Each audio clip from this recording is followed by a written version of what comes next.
बिस्मिल्लाहिर्रहमानिर्रहीम। आप जी vlogs YouTube channel देख रहे हैं और मैं हूं आपका मेज़बान ज़ीशान।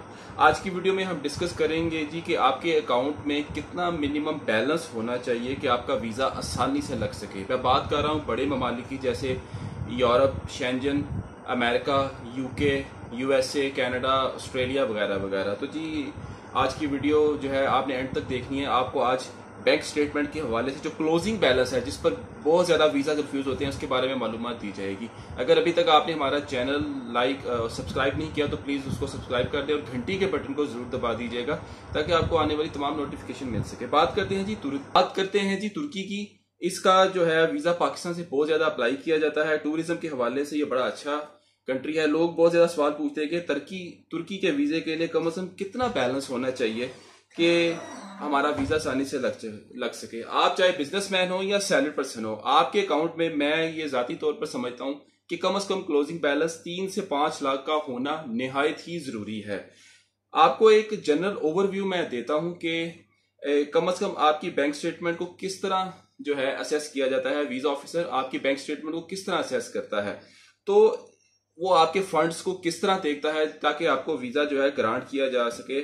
आप जिस भी मुल्क में जा रहे हैं, आपके पास कम से कम इतना बैलेंस जरूर होना चाहिए कि जिससे आप अपनी एयर टिकट का खर्चा बर्दाश्त कर सकें। इसके बाद आपके अकाउंट में इतने पैसे होने चाहिए कि आप वहां पर जाकर अकोमोडेशन को परचेज कर सकें, और इसके अलावा आप अपनी ट्रांसपोर्टेशन का खर्चा उठा सकें जितने दिन का आपने विजिट करना है, और इसके अलावा डेली फूड्स के जो एक्सपेंस होते हैं वो आप बर्दाश्त करें। ये ज़हन में रखिएगा, ये 4 मेजर एलिमेंट्स होते हैं जो वीज़ा ऑफिसर असेस करता है आपकी बैंक स्टेटमेंट को देखने के लिए। क्या आया इसके पास इतना बैंक स्टेटमेंट में क्लोजिंग बैलेंस इतना है कि ये 4 मेजर एलिमेंट जो है ये कवर कर सकता है। आपके अकाउंट में इतने पैसे शो करवाना बहुत जरूरी होते हैं, यानी आप जिस कंट्री में भी जाएंगे आप ये सारा खर्चा बर्दाश्त कर सकेंगे। अब बहुत सारे कंट्रीज ऐसे हैं जो सिर्फ इन फंड्स पर डिपेंड नहीं करते, और बल्कि वो ये भी देखते हैं कि आपके अकाउंट में इससे ज्यादा कितना एक्सेस बैलेंस है। लाइक कि अगर आप वापस जब आएंगे अपने होम कंट्री में, तो क्या आप वापस आकर भी अपना घर में रहकर अपना या अपनी फैमिली का अगर है तो उनका खर्चा उठा सकेंगे। तो आपके पास कुछ पैसे ज्यादा मौजूद होने जरूरी हैं। तुर्की का वीजा अप्लाई करने के लिए आपके पास से कम 3 माह की बैंक स्टेटमेंट होनी चाहिए। अगर आपके पास 3 लाख या इससे ज्यादा का बैलेंस मौजूद है, बल्कि आप इसको 3 लाख ही ना कहें, बल्कि आप इसको 4 से 5 लाख मिनिमम ले जाएं और मैक्सिमम आप आगे इसको 7-8 लाख तक ले जाएं। मैं जाती तौर पर समझता हूँ 3 लाख तो बहुत ही मिनिमम है। अगर आपके पास इतना बैलेंस है, क्लोजिंग बैलेंस, तो आप वीजा तुर्की का अप्लाई कर सकते हैं। इसके अलावा पाकिस्तान से साउथ अफ्रीका का भी वीजा अप्लाई हो रहा है। इसकी रेशो ठीक है। अगर आप बिजनेसमैन हैं या सैलरीड पर्सन, चाहे कुछ भी हो, तो कम से कम 6 लाख या इससे जायद का क्लोजिंग बैलेंस आपके बैंक अकाउंट में स्टेटमेंट में होना बहुत जरूरी है। लेकिन आपके अकाउंट में रेगुलर ट्रांजैक्शन भी इसके साथ साथ होनी जरूरी है। रेगुलर ट्रांजैक्शन का होना इसलिए जरूरी है कि जिससे ये शो हो कि आपका एक प्रॉपर अकाउंट चल रहा है, बिजनेसमैन के लिए खास तौर पर।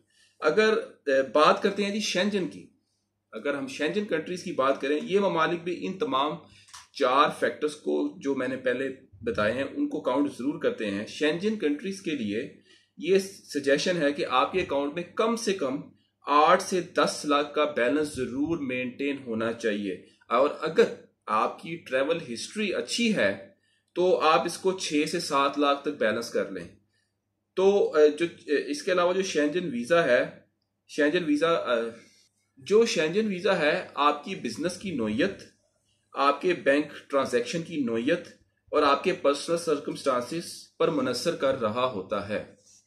अगर हम बात करें यूके की, यूनाइटेड किंगडम की, अगर आप सैलरीड पर्सन हैं तो आपके पास जो है ना सेविंग्स जो है आपके अकाउंट में बहुत ज्यादा होनी चाहिए। अगर आप बिजनेसमैन हैं तो आपकी बिजनेस बैंक स्टेटमेंट साथ लगाना बहुत जरूरी है, और पर्सनल अकाउंट की स्टेटमेंट भी साथ जरूरी होती है। अगर आपके सोशल टाइप्स बहुत अच्छे हैं, मैरिड हैं, बच्चे हैं, स्कूल जाते हैं, और आपकी जो है ट्रैवल हिस्ट्री भी ठीक है, और इस बना पर आप अपने जो है पर्सनल अकाउंट की स्टेटमेंट पर भी आप वीजा अप्लाई कर सकते हैं, तो लगने के चांसेस ज्यादा होते हैं। कि जो सबसे इंपॉर्टेंट बात यह होती है कि आपके जो फाइनेंशियल डॉक्यूमेंट्स जो हैं वो आपकी स्टेटमेंट के साथ और टैक्स रिटर्न ITR जिसको कहते हैं उसके साथ मुताबिकत रिफ्लेक्शन जरूर होनी चाहिए। यूके इस मामले में बड़ा स्ट्रिक्ट है, नहीं तो आपका वीजा लगने के चांसेस जो है बहुत कम हो जाते हैं। जो सैलरीड पर्सन है वो प्रॉपरली जस्टिफाई करें कि उनकी सैलरी कहाँ से आ रही है और कितनी आ रही है और वो कितनी उनकी सेविंग हो रही है और कितना वो खर्च कर रहे हैं वगैरह वगैरह हर महीने। अगर आप बैलेंस की बात करें तो मैं समझता हूं कि यूके के लिए कम से कम 8 से 10 लाख का बैलेंस जरूर होना चाहिए आपकी स्टेटमेंट में।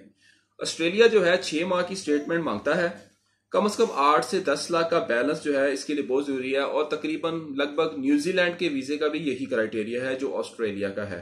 अगर अमेरिका की बात करें तो इसका वीजा मुकम्मल तौर पर इंटरव्यू पर मुनहसिर करता है। बैंक स्टेटमेंट 6 माह की जरूरी है, कम से कम बैलेंस 10 से 15 लाख का होना बहुत जरूरी है यूएसए के लिए। आखिर में बात करेंगे जी कनाडा की। कनाडा भी 6 माह की स्टेटमेंट मांगता है और इसका वीजा जो है वो ऑनलाइन अप्लाई होता है। बैलेंस तकरीबन मैं समझता हूं कि 15 लाख तक जरूर होना चाहिए। दोनों अकाउंट्स को अच्छी तरह रन करें, पर्सनल भी और बिजनेस भी। तो ये थी जी हमारी आज की वीडियो। उम्मीद करता हूं आपको पसंद आई होगी। अगर इस हवाले से अगर आपको कोई मालूमात चाहिए आप नीचे दिए गए नंबर्स पर राब्ता कर सकते हैं। चैनल को लाइक करें, सब्सक्राइब करें। बहुत शुक्रिया। अल्लाह हाफिज।